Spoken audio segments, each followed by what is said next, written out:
vídeo de hoje do canal, São Paulo empata contra o Libertad, se classifica e Cria de Cotia decide uma nova Cria de Cotia, né?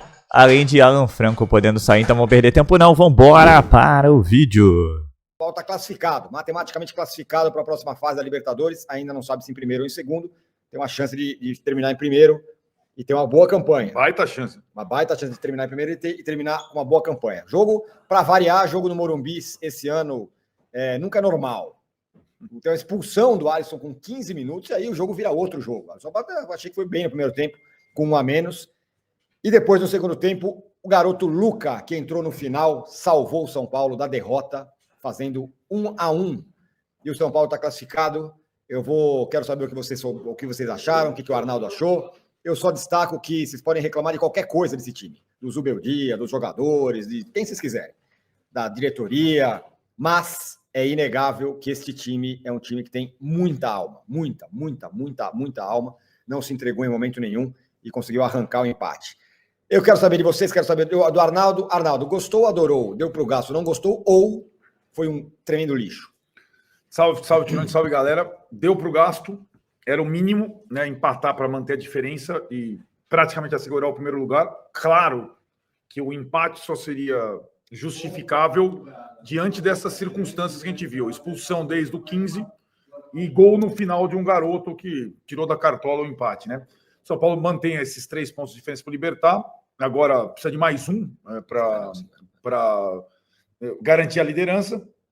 E acho que com muitas dificuldades, as dificuldades vão se ampliando, né? Em termos de elenco, de opção e tal, né? Então é curioso. Eu até estava vendo um post do Lucas Moura, né? Nós vamos detalhar a situação da contusão dele ao longo da live. E no momento em que você perde o Lucas, você pode estar ganhando o Luca. É diferente, né? Já teve esse processo. Você perdeu o Oscar, ganhou o Alves. Você perdeu fulano, ganhou o Ferreirão. Eles oscilam, é normal. Esses jogadores fundamentais, né? O São Paulo segue invicto na Libertadores. A Libertadores é uma frente garantida, né? Mas tem as suas complicações todas no Brasileiro. O time se desgastou demais para sábado, é uma questão, né? O Alisson tem uma responsabilidade grande pelo que aconteceu hoje e o que vai acontecer no sábado. E tem a situação do jogo de volta da Copa do Brasil na terça-feira nos aflitos contra o Náutico, que é uma situação de desgaste grande. Está acabando a maratona, mas ainda não acabou, faltam 6 jogos e a cada partida o São Paulo vai perdendo mais jogadores. Estão falando também. Escalação do jogo. Cara, eu gostei da escolha do Zuba. Escolheu o Cedric, nós chegamos num ponto que nós estamos comemorando quando o lateral vai de lateral e o ponta de ponta, né? E o meia na meia. Sim. Mas eu gostei da escalação dele. Acho que foi uma escalação, pelo que o Libertad apresentou no primeiro jogo, era o que precisava para o momento. Ele vai bem ali com o Cedric, o Oscar, o Ferreirão. Começa o jogo, a gente muito melhor que os caras. Poderia ter feito gol se tivesse tomado as decisões melhor? Poderia. Sim. Tá ligado? Poderia ter... a gente poderia ter tomado um outro tipo de decisão. O Marcos Antônio, mano, gigante. Principalmente quando ficou com a menos. Porra, o Marcos Antônio, que ele correu... não tá... pulmão, né? Impressionante. Você é louco. O Marcos Antônio, gigante. Que outro foi gigante que a gente tava falando? O Enzo, gigante também. Que jogar com um a menos em casa é complicado. E aí vem o lance do Alisson. Aquilo lá foi uma infelicidade que Deus o livre, né, cara? E aí o lance do Alisson... Cara, eu, sinceramente, os caras estão falando que o Alisson foi burro. Quando você entra num carrinho daquele jeito, é mais para se proteger. Eu acho que ele tentou ir na bola, tá ligado? Só que ele erra a bola e pega com o pé um pouquinho mais alto ali na bola do tornozelo. Foi por azar.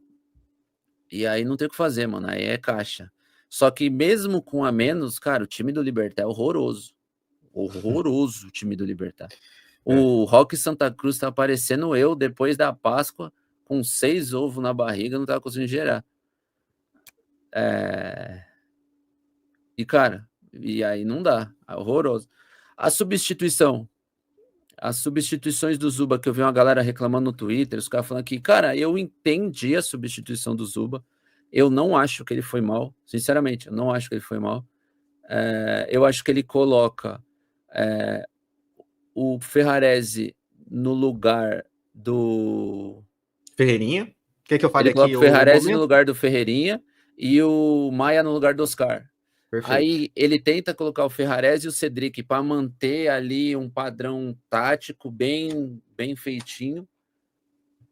Desculpa, amor, te tomei outra dura, então eu vou falar mais baixo, pessoal. Ele tenta manter um padrão tático para ficar ao lado direito bem certinho. Ele talvez tenha feito 2 linhas de 4 com o André lá na frente, é isso que eu entendo, e inverte o Ferreirão de lado. E coloca o Maia, porque o Oscar estava fazendo função dupla. É isso que eu entendi, não acho que ele foi mal. O Ferrarese também ajudaria na bola aérea, né? Sim. Então, os caras, ó, o Peterson assim, ó, esse o pau mandado, mano. Quem é casado tá ligado, mano. Quem é casado e não é pau mandado, voa, pai. Olha pra cima e vê se tem alguém voando. Senna, é um jogo longe do ideal que a gente mencionava, né? O São Paulo, assim, teria totais condições de ter vencido esse jogo. Cara, mas eu confesso que toda a crítica, toda essa coisa que eu poderia fazer pós-jogo tá um pouco derretida pra mim pelo gol do Luca, que pra mim é um baita momento especial. É um baita garoto bacana, batalhador, nem 10 minutos por uma equipe profissional, pega casa cheia e faz o gol que classifica o São Paulo matematicamente. Tô muito feliz pelo Luca. Pra mim, esse é o comentário e foi o que a torcida também sentiu pós-jogo, né? O jogo acabou e os gritos foram de Luca, Luca, Luca, ovacionando o jovem jogador do São Paulo. Sobre o jogo em si, expulsão do Alisson foi muito cedo, né? Isso interfere muito o curso da partida, então é difícil também qualquer análise em cima da expulsão, mas tem um erro pra mim que é um erro repetido. Contra o Alianza Lima, a gente toma um gol porque ele dobra o Wendel, né? Ele dobra o Wendel e Enzo Dias. Ele dobra a lateral, você oferece espaço na ponta e cara, assim, toma um gol, né?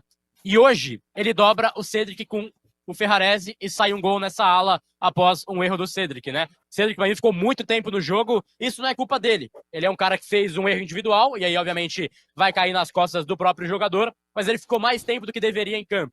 E aí, pra mim, teve uma parcela de erro de escolha. Não é um erro grotesco do Zubeldia? Não, mas é um erro de escolha. E aí o São Paulo faz um jogo desequilibrado a partir do gol do Libertad. Mas estou muito feliz pelo Luca e acho que esse é o comentário que eu quero que prevaleça aqui nesse pós-jogo. Luca... Meus amigos, eu não sei se eu fico feliz ou fico triste, mas o São Paulo empatou e se classificou. Contra o Libertad, um time fraco, é verdade. Tomando gol de bola parada, é verdade. Porém, jogou com um a menos a partir dos 15 minutos e esse gol com bola parada tem uma história, né, bizarra, que é o lance bizarro do Cedric, sozinho, se enrolando com a bola, depois fazendo a falta. O São Paulo tá um gol de bola parada com uma Arboleda que tinha entrado, que é o cara forte da bola parada, em cima do André Silva. Então, assim, é um show de horror o gol que o São Paulo toma do Libertad. Contando também que antes São Paulo tinha perdido um gol cara a cara com o Ferreirinha e outro gol cara a cara com o Alan Franco, que não pode perder. Então o São Paulo deu sorte ao azar, mas no fim do jogo o Zubeldia botou o Luca lá no lugar do Lucas Ferreira, que não fez a melhor partida, mas sacrificou bastante, e ele numa jogada individual empatou a partida. E cara, acho que muito comemorado por todo São Paulo. São Paulo mantém a visibilidade na Libertadores, mas principalmente se classifica num jogo que tinha tudo para ser bem tranquilo, e era até a expulsão do Alisson. Alisson também outro personagem negativo dessa história, mas tem muito crédito com a torcida, né? Então o São Paulo consegue empate com um time fraco, e mais uma vez aí já encontra mais um nome dentro de sua esquerda de Cotia, o Luca. Então assim, aumentam as opções dentro de um elenco curto, e gostei bastante da entrevista após o jogo do Luca, que foi o melhor jogador em campo, numa estreia dele como profissional, numa estreia de Libertadores, numa noite de Libertadores e dando classificação ao São Paulo. Acho que ele nunca vai mais esquecer essa história. E, bem, é uma boa notícia, né? E o Zubeldia lá fez o que pôde. Eu acho que tem que ter críticas ao Zubeldia, como sempre o pessoal critica, mas, cara, os jogadores também não colaboram, né? Mesmo com o aumento, o São Paulo teve muitas chances, mas é muita falha individual, é muita incompetência na hora de definir. E por sorte aí o garoto, uma jogada individual no finalzinho da partida, foi lá e botou a bola pra dentro. Falando de São Paulo, agora focar na Brasileira. Tem 2 jogos duríssimos, que é o Grêmio e o Náutico fora. Não achem que será uma moleza. O Grêmio tá muito mal, o Náutico é um time de Série C, mas o São Paulo tem dificuldade com todas as equipes, porque não mata o jogo. Então, vamos ver quem vai estar à disposição, mas boa notícia que o Oscar jogou quase 60 minutos, O Pablo Maia também jogou um bom tempo. Então o São Paulo começa a ganhar a opção. Pena que perdeu o Lucas Moura só para depois da volta do Super Mundial. Foi lá detectado uma lesão lá, um inchaço no joelho. Tem uma explicação na médica. Mas assim, é um caso bem esquisito, né? Bem esquisito mesmo. Das 30 partidas que o São Paulo fez, o Lucas atuou na metade delas. Então assim, com esse tempo parado vai reduzir sua porcentagem dentro dos jogos participados. A gente espera que pelo menos a parada de maio até julho esse problema se resolva, né? Serão 2 meses. E, falando ainda de São Paulo, né? Falamos de Lucas, vamos falar de Alan Franco. Tá esse zoom aí do Alan Franco podendo ir pro Palmeiras. O Renan meio que falou, não é bem assim, porque o Palmeiras tem muitas opções. Tem aquela questão do Carlos Paulista que não deu certo. Mas o Nicolau confirmou lá que o Palmeiras está de olho e que o Cruzeiro também. Acho que o Cruzeiro tem até mais lógica, né? E os caras têm, tipo, grana quase que infinita, né? Ambos, né? Porque o Palmeiras gastou 500 milhões, o Pedrinho lá BH é bilionário. Então, assim, é muito difícil competir. Vamos aguardar novidades, mas, assim, caminha, no momento, eu diria para um final nada feliz com a saída do Alan Franco. São Paulo ainda tem zagueiros para repor, mas vai fazer muita falta caso saia. Então é isso, vamos ficar de olho aí no mercado da bola de São Paulo que vai se iniciar a partir do Super Mundial. Mas antes disso tem esses desafios aí, a começar pelo Grêmio e o Náutico. São Paulo precisa vencer o Grêmio e precisa passar pelo Náutico, custe o que custar, né, pra sair dessa zona incômoda. Mas assim, só um relato e que eu concordo muito com o Tirone. Esse time tem alma, esse time tem garra, isso aqui é bacana. Tem suas limitações, tem suas questões técnicas. Mas os caras correm, não param o jogo inteiro, não desistem. E mesmo tomando gol, saindo atrás, tendo uma falha que todos reconhecem, continuam correndo atrás e foi premiado. O Ricardinho na transmissão falou, o São Paulo não só não merecia perder, como no mínimo um empate, se não a vitória. Porque menos com um jogador a menos e o Libertad é muito limitado, estava satisfeito com o empate, o São Paulo tentou. Faltou qualidade. Então é isso, pessoal. Eu sou Marcelo Mazorra do canal Mazorra SPFC. Se você quer ficar ligado nas últimas notícias e novidades do São Paulo Futebol Clube, não deixe de se inscrever no canal, ativar o sininho para notificações. Se puder nesse vídeo, deixa aquele likezão, tá ok? Saudações e colores, uma ótima quinta-feira a todos, com participação de Bernardo ao fundo e valeu!